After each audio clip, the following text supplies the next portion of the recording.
following recording is based on a true story.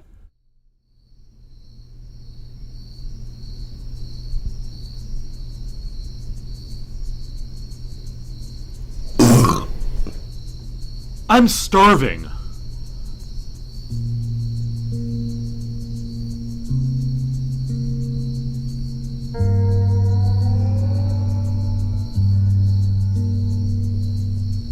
Like all edible commodities, food too has its repercussions. And in the ever-present world of marriage, these repercussions have manifested themselves in startling and oftentimes disturbing ways. It's the same thing every time. I wanted breasts, but she got me wings.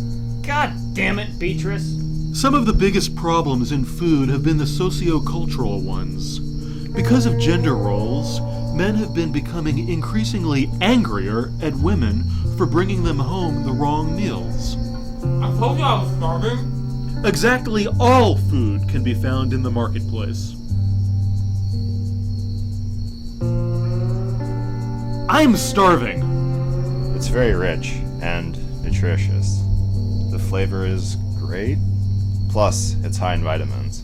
I like to enjoy food as much as I can. This one in particular, it's very rewarding. It has the right punch to it, the right panache. Just got the right punch. The right punch. The right punch. The right punch has been very important for food as of late.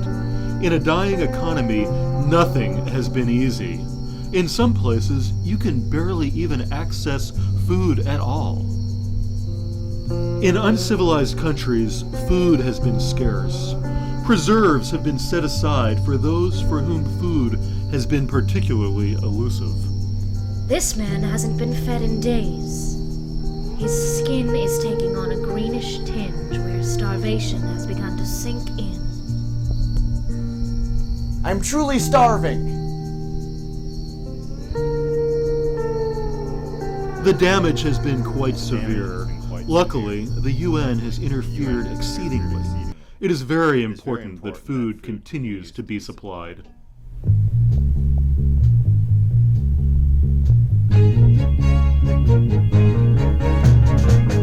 Recently, men have learned how to cook as well.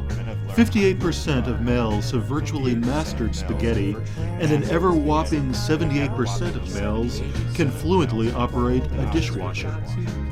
Ever since Linda finalized the divorce, I've become much more resourceful. Dishwashing is something that probably always should have come naturally to me, but let's just say it's been rough. Of course there's been problems. That's the whole reason divorces even get started. For instance, okay, this one time, I had just finished mowing the lawn, and Morgan was in the den, playing poker, no doubt.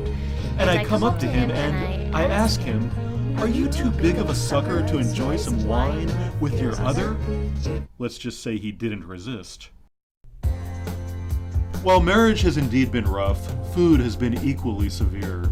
It all just depends on what country you're living in. In fact, it has been geographically rectified that the quality of food on any given landform is inversely proportional to that same landform's quality of marriage. Spaghetti has been introduced as a happy medium between these two extremes. It endows couples with the opportunity to A, be more cost efficient, and B, take turns preparing meals. My marriage in particular has been frustrated by spaghetti. On the weekends, I'll oftentimes leave Morgan to eat elsewhere. The higher-end restaurants truly give me an opportunity to explore. When I'm looking at the menu in an Olive Garden, my eyes are bugged. And whatever I'm thinking about at that moment, I just stop thinking about it for 1 second and think, this is it. This is food. And this is the sort of thing that just gives me that opportunity to step back and say, this is my country. Because, rich or poor, we're all starving, really. While mankind's tryst with food has certainly been a rocky road, there have been alarming benefits as well. With marriage at an all-time low, food has provided us with the invaluable opportunity to step back and examine our lives.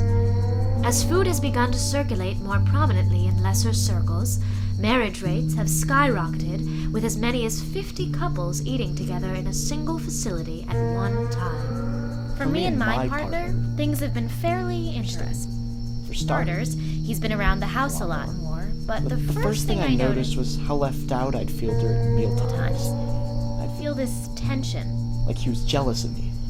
like he felt I had something that he didn't. And sure, with the whole recession, we've all been forced to sink into menial roles we probably wouldn't be needing to fill up. But Ultimately, I'm ultimately, really just projecting. really just projecting. It's been pretty easy to get guilty when you're married. Well, whatever you're eating, chances are it came from a store. While marriage has been institutionalized for decades, it has yet to penetrate the commercial network in the overwhelming sense that food has. We make exchanges every day. In this world, everything is a trade-off. Just make sure that the opportunity costs don't end up leaving you feeling sapped financially or emotionally. Thank you, Meyer.